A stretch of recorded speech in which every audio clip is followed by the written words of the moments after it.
Hello, friends. I'm Vivek, and today we are going to start with a very new series, A to Z vocabulary series. इस series में हम A से Z तक जितने भी letters हैं उन सबके synonyms, antonyms, meanings और example sentences हम इसे प्रैक्टिस करेंगे और याद रखिएगा these words are extremely important when you talk about competitive exams and IELTS also. Show and in words का आप रियल लाइफ सिचुएशंस में भी इस्तेमाल कर सकते हैं। ये आपको ज़्यादा ऑप्शंस देंगे, you will have more alternatives. जब आपके पास ज़्यादा ऑप्शंस होते हैं then you are certainly comfortable in that game. और वोकैबुलरी ऐसे ही स्ट्रांग होती है। You need to like learn the new words, absorb it, उन्हें सोचना होगा and then you have to apply it in your real life. So, this is what we guys are going to do. And before we get started, if you're new around here, do not forget to hit the smash button. Do not forget to smash the subscribe button. And what else? Like it. And if you have any questions, you can surely comment. Now let's get started, friends. A से हम start करेंगे। जो सबसे पहला word A से हमारे पास है वो है acumen. और if you are wondering where exactly these words are, अगर आप सोच रहे हैं कि ये सारे वर्ड्स कहाँ पर हैं, then let me tell you, I have mentioned all these words in the description option.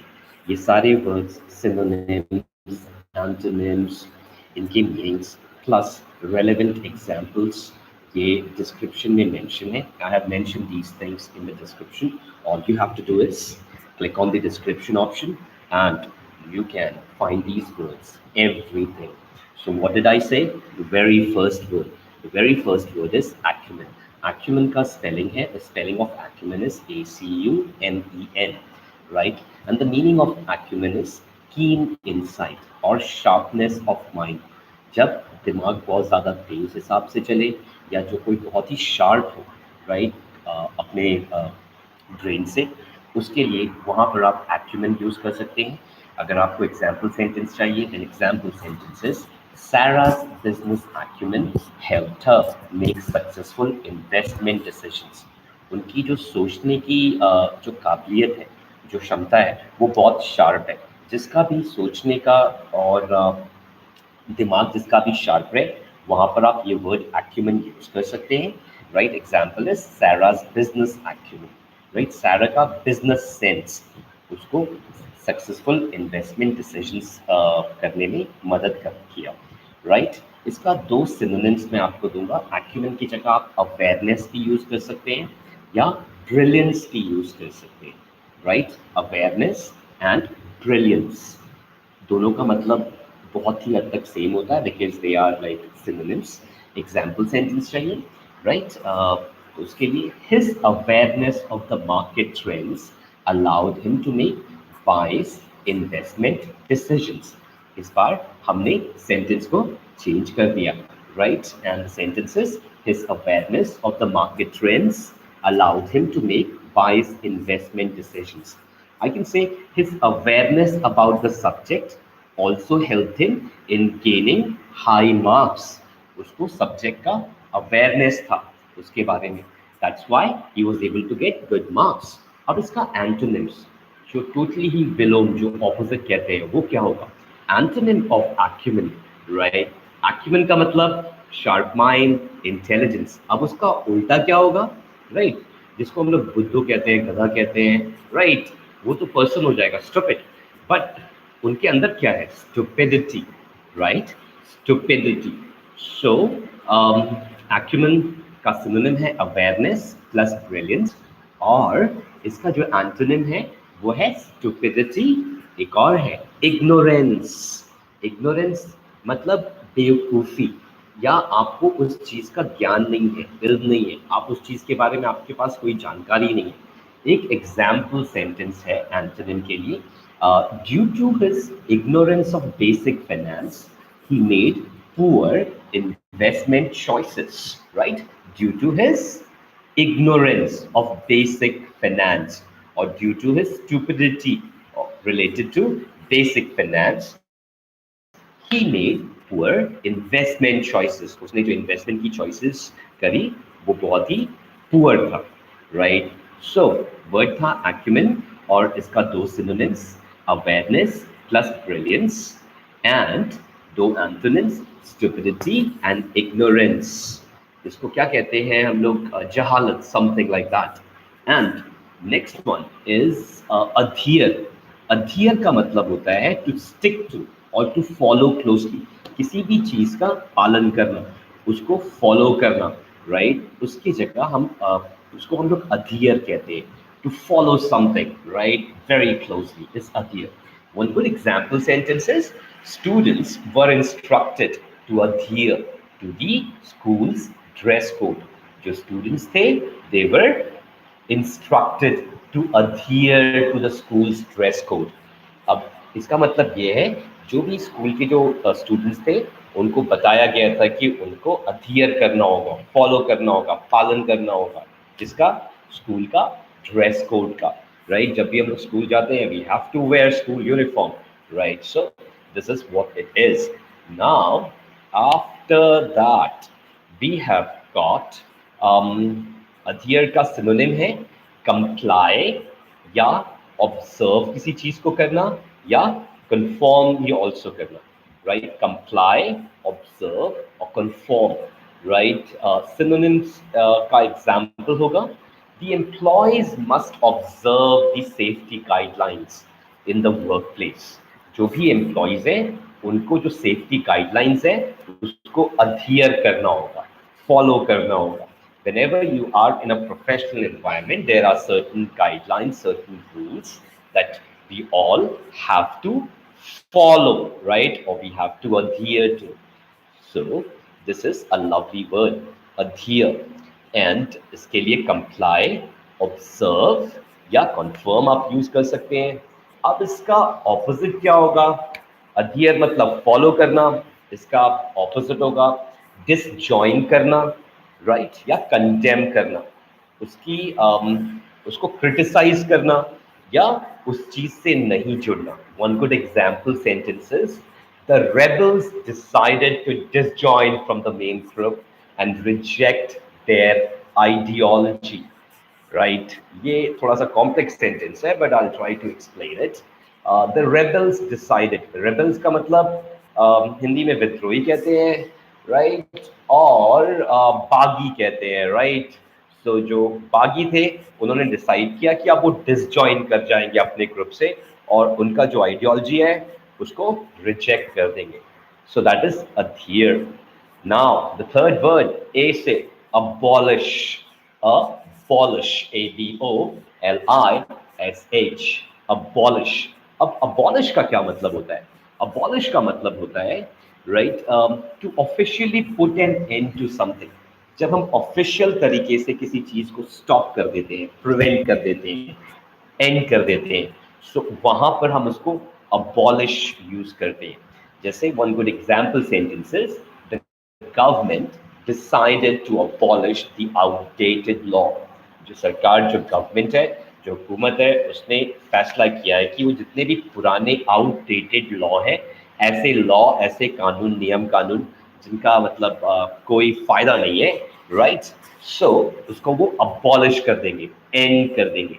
So this is a very important word that you guys should know. That's what I believe, and my advice is, अब abolish का मतलब होता है किसी भी चीज को stop कर देना, एंड कर देना। उसका सिनोनिम्स क्या हो सकता है? एक सिनोनिम है abrogate। abrogate का भी मतलब होता है to end something officially। There's another one, annul, ANNUL, and the last one is revoke, REVOKE। जब भी कोई भी ऑफिशियल कोई भी चीज को एंड कर दे या परमिशन ना दे, परमिशन एंड कर दे, वहां पर हम इस चीज को रिवोक, एब्रोगेट, एनल या अबॉलिश यूज कर सकते हैं। One good synonym is the committee voted to annul the previous decision and start anew।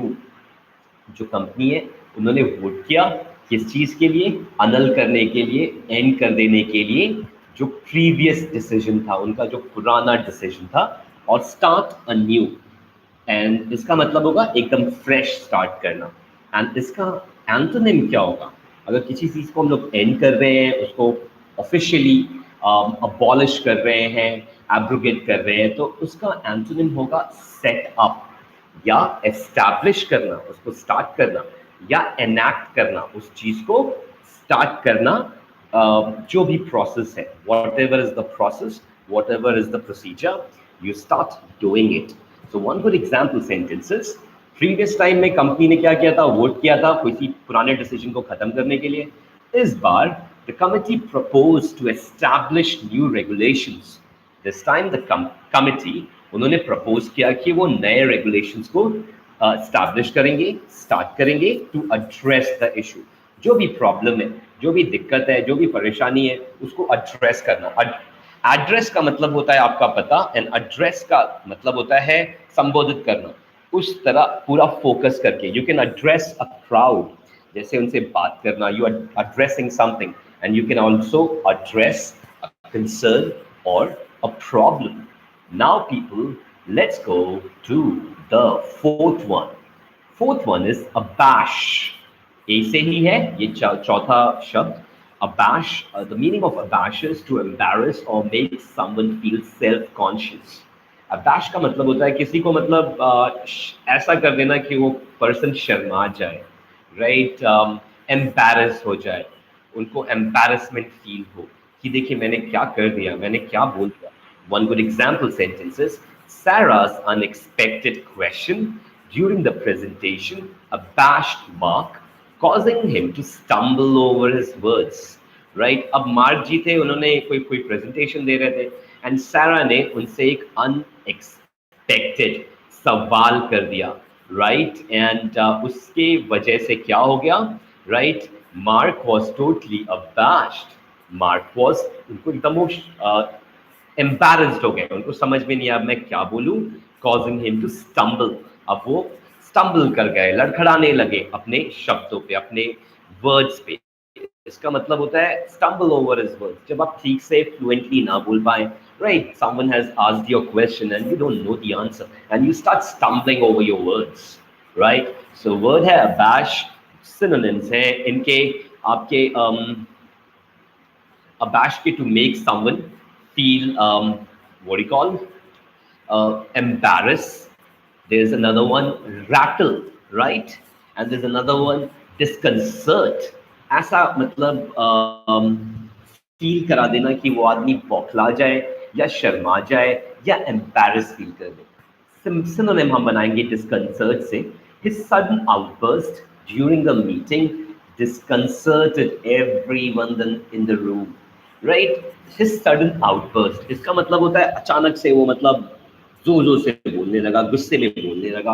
Outburst, अंदर का जितना भी था उसको बाहर निकालने लगा। During the meeting disconcerted everyone in the room, सब लोग शर्मिंदा हो गए, भाई ये क्या बोलने लगा। What exactly this guy is saying, disconcert, right? So very good word, I mean this is, and it will surely help you in enhancing your vocabulary, in boosting your vocabulary. अब इसका ऑपोजिट क्या होगा? शर्मा गए, कुछ बोल ना पाए, right, लड़खड़ाने लगे अपने वर्ड से, तो इसका ऑपोजिट होगा अपहोल्ड या कंपोज या रीअश्योर, राइट। रीअश्योर का मतलब होता है आप अपने को अश्योर कर रहे हैं, एंड रीअश्योर्ड एक तरह का पर्सनालिटी ट्रेट भी होता है। He looks reassured means confident, right, वो लड़खड़ा नहीं रहा है, शर्मिंदा नहीं है, जो भी है एकदम कॉन्फिडेंटली फेस कर रहा है। रीअश्योर्ड, कंपोज भी बोल सकते हैं। He looked extremely composed during the meeting. My friend looked extremely reassured during the presentation. So ये बहुत ही अच्छा वर्ड है that you can surely use again to boost your vocabulary. One good example sentence from the antonyms: her composed demeanor upheld the confidence of the team during challenging times. उनका जो composed demeanor था, demeanor मतलब behavior, जैसे भी आप अपने को पेश कर रहे हैं, right? It upheld the confidence of the team, right? उनका जो टीम था उसको, उसका जो कॉन्फिडेंस है उसको upheld, उसको मजबूत बनाया। कब? ड्यूरिंग चैलेंजिंग टाइम्स, जब मुसीबत का टाइम था, जब टाइम सही नहीं चल रहा था। So abash is the word. Synonyms are disconcert, rattle, embarrass. Antonyms are uphold, compose या reassure. Now I have a fifth word, abound. Abound का मतलब होता है to exist in large numbers of quantities, to be plentiful. जब कोई चीज बहुत ज्यादा तादाद में पाया जाए या हो मौजूद हो, वहां पर आप अबाउंड का इस्तेमाल कर सकते हैं. अबाउंड का एक एग्जाम्पल सेंटेंस होगा, the garden abounded with colourful flowers. जो गार्डन था उसमें मतलब बेशुमार रंग बिरंगे फ्लावर्स थे. Right, the garden abounded with colourful flowers. इसका सिनोनिम जो कुछ बहुत ही ज्यादा तादाद में हो, मात्रा में हो, और आप यूज कर सकते हैं तीन. नंबर वन है flourish, flourish. Right, number two is proliferate, proliferate, flourish. इसका मतलब होता है ग्रो करना बहुत ही ज्यादा तादाद में.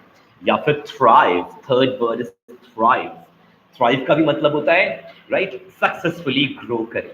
सिनोनिम है इनमें से हम बनाएंगे प्रोलिफरेट से. इसका एक एग्जाम्पल सेंटेंस है, the wild life population started to proliferate या thrive या flourish after the conservation efforts. जब भी conservation को बचाने का efforts जो गवर्नमेंट है उन्होंने स्टार्ट किया, उसके बाद से जो जंगली पॉपुलेशन थी, राइट, जंगली लोगों की नहीं, जंगली जानवर की, जंगली जानवरों की जो पॉपुलेशन है थ्राइव करने लगी, मतलब प्रोलिफरेट या फ्लरिश या बढ़ने लगी. अब इसका एंटोनिम होगा, बढ़ रहा है तो घटना होगा, कम होना चाहिए. तो इसका एंटोनिम्स है तीन, डेफिशिएंट, डेस्टिट्यूट या स्कैर्स. डेफिशिएंट मतलब कमी रह गई, फ्लरिश, प्रोलिफरेट, थ्राइव या बाउंड मतलब ज्यादा. यहां ऑपोजिट है deficient, DE. Remember that. Destitute या स्कैर्स बहुत ही कम मात्रा में, तादाद में. तो एग्जाम्पल सेंटेंस एंटोनिम से बनाते हैं. Due to the drought, the region became scarce in water resources. जब सूखा पड़ा उसके बाद से जो रीजन था, जो उस एरिया में, मतलब कमी आ गई. किसकी कमी आ गई? पानी की कमी आ गई. It was scarce, right? Deficient in what? Deficient or destitute or scarce in water resources. So word था abound. Abound का मतलब होता है बहुत ज्यादा तादाद में. उसका तीन synonyms, flourish, proliferate and thrive, बढ़ना. Opposite antonym तीन, deficient कमी होना, destitute scarce एकदम कम मात्रा में, कम तादाद में. अब जो नेक्स्ट वन है, सिक्स वर्ड ए से है, अबेट. अबेट का मतलब होता है टू रिड्यूस और लेसन इन इंटेंसिटी और डिग्री. वर्ड है अबेट, ABATE. मतलब किसी भी चीज का इफेक्ट, असर, उसको कम करना. राइट, एग्जाम्पल सेंटेंस है, the storm started to abate and the rain became lighter. जो स्टॉर्म था, तूफान था, वो क्या हुआ? वो it started to abate.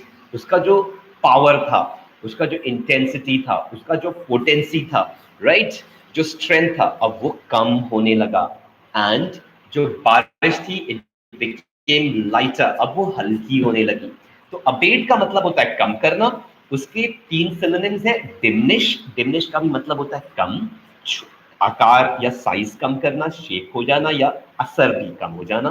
Decrease भी वही होता है. मॉडरेट, मॉडरेट का भी मतलब होता है इंटेंसिटी, जो उसकी तेजी है वो कम हो. सो एग्जाम्पल सेंटेंस है, the medication help to diminish the severity of his symptoms. उसने गोली खाया और जो भी उसकी बीमारी थी, उसका जो असर है वो डिमिनिश करने लगा, डिक्रीज होने लगा या मॉडरेट होने लगा. नाउ इसका ऑपोजिट, ऑपोजिट मतलब एंटोनिम. यहाँ पर अब जो अबेट का मतलब है कम होना, तो एंटोनिम मतलब इट्स क्वाइट ऑब्वियस, राइट, कि वो बढ़ना होगा. So we have got how many words? We have got 3 words. Number 1 is aggravate. Aggravate का भी मतलब होता है इंटेंसिटी बढ़ जाना. नंबर 2 है इसका एंटोनिम इंटेंसिफाई, राइट, इसका भी मतलब होता है बढ़ना.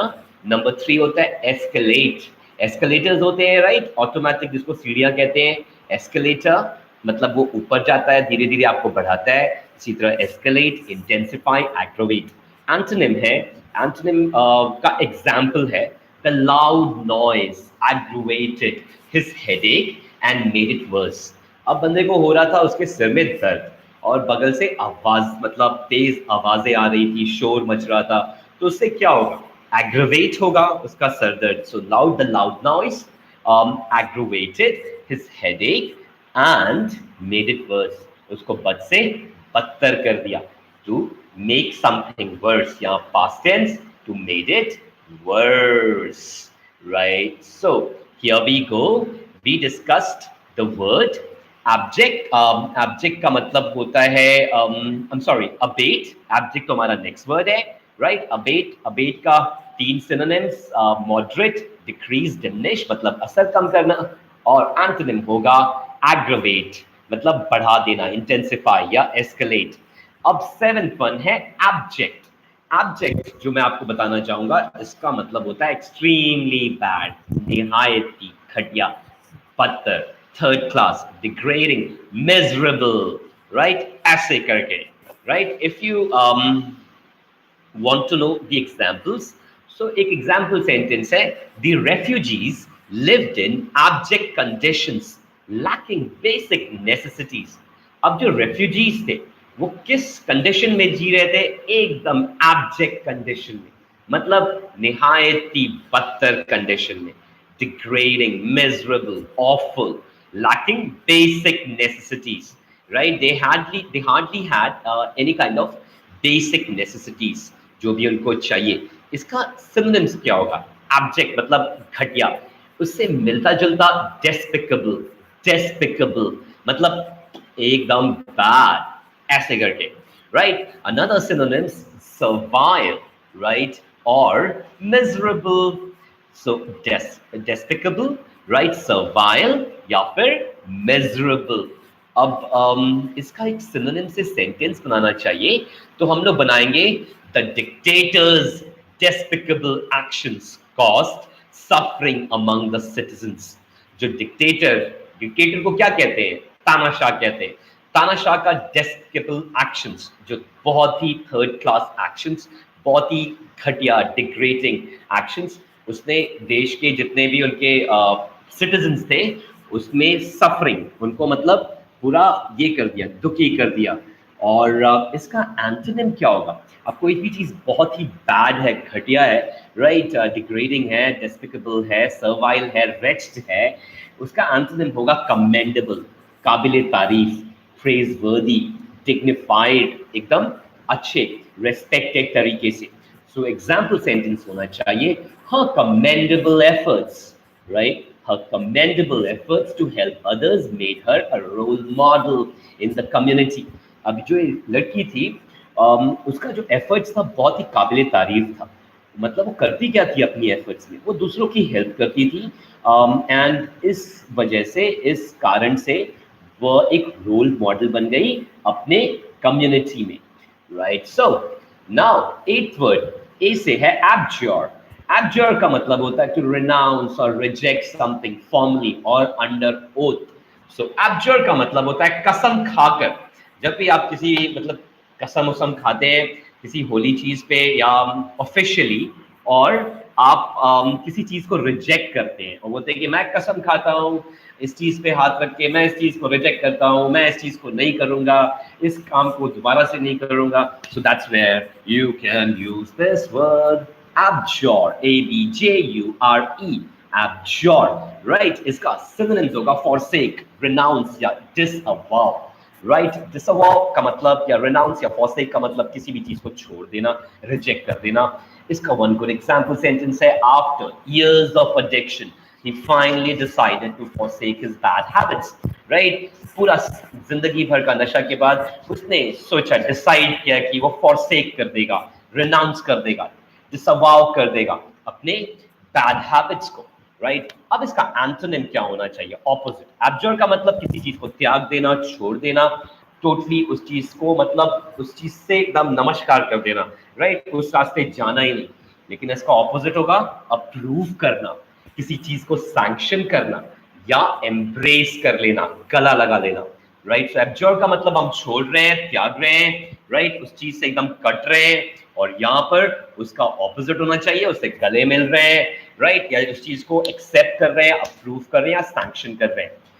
One good example sentence of antonym is the board of directors approved the new business strategy and embraced the proposed changes. तो इसका मतलब होगा द बोर्ड ऑफ डायरेक्टर्स उन्होंने अप्रूव कर दिया. क्या चीज को अप्रूव किया?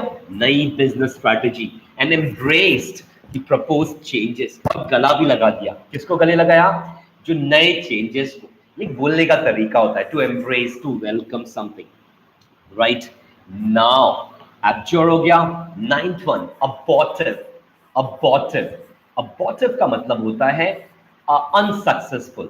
जैसे मिशन को अबॉर्ट कर देते हैं, वो चल रहा है, राइट, हॉलीवुड की मूवी देखते हैं, मिशन अबॉर्ट, राइट. एंड कोई चीज अनसक्सेसफुल या failing to achieve the intended या डिजायर्ड रिजल्ट. जैसा आप रिजल्ट चाहते थे वैसा ना हो तो आप अबॉर्टिव यूज कर सकते हैं. Example sentences: the company's abortive attempt to launch a new product led to financial losses. जो कंपनी थी उसका एक जो अटेम्प्ट था वो अनसक्सेसफुल हो गया. राइट, कैसा अटेम्प्ट था? लॉन्च करना. किसको लॉन्च करना? क्या चीज? अ न्यू प्रोडक्ट. और उससे उनको क्या हुआ? Financial losses. ये चीज अनसक्सेसफुल मतलब हुई. वो एक्चुअली चाहते थे फाइनेंशियल गेन, वो मतलब पैसा कमाना चाहते थे, लेकिन उनको लॉस हुआ. तो जो अटेम्प्ट था, वो कोशिश कैसी थी? वो सक्सेसफुल तो नहीं थी, वो अबॉर्टिव थी, वो नाकामयाब थी. अब इसका सिनोनिम होना चाहिए वेन, अनप्रोडक्टिव या फ्रूटलेस. राइट, वेन, अनप्रोडक्टिव, जो प्रोडक्टिव ना हो, जिससे आपको रिजल्ट ना आए, व्यर्थ, पूरा बर्बाद हो जाए. फ्रूटलेस, जिससे मतलब फ्रूट ना आए, मतलब यहाँ पर फल ना मिले, उसका मतलब आपको रिजल्ट ना मिले. सिनोनिम का एग्जांपल हो सकता है अच्छा वाला: their unproductive efforts resulted in a fruitless outcome. Their unproductive efforts, उन्होंने जितना भी एफर्ट लगाया वो अबॉर्टिव था, दैट वाज इन वेन, या अनप्रोडक्टिव था, या फ्रूटलेस था. राइट, उनका जो आउटकम, जो रिजल्ट हो. अब इसका एंटोनिम क्या होगा? अबॉर्टिव, फ्रूटलेस, अनप्रोडक्टिव, वेन. इसका मतलब अनसक्सेसफुल. राइट, रिजल्ट आपके हिसाब से नहीं हुआ, तो इसका अब एंटोनिम में वो चीज तो सक्सेसफुल होनी चाहिए. तो हमारे पास तीन है: number one productive, number two successful, number three effective. Right, productive, successful and effective. ये तीनों का मतलब ये होता है थम्स अप. एंटोनिम का one good example sentences: the team's effective collaboration led to a successful project completion. जो team था उनका effective collaboration, उन लोगों ने एकदम अच्छे तरीके से कोलैबोरेट किया, आपस में लड़ाई झगड़ा नहीं किया, कोई किसी को पीटा नहीं. Right, no feeling of envy और बीइंग जेलस. और इस वजह से उनका जो प्रोजेक्ट था वो पूरा का पूरा सक्सेसफुल हुआ. Right, and now let's come to the last one. उसका मतलब होता है एब्सॉर्ब. वर्ड है 10वां वर्ड, एब्सॉल्व. एब्सॉल्व का मतलब होता है to declare someone free from guilt और रिस्पॉन्सिबिलिटी.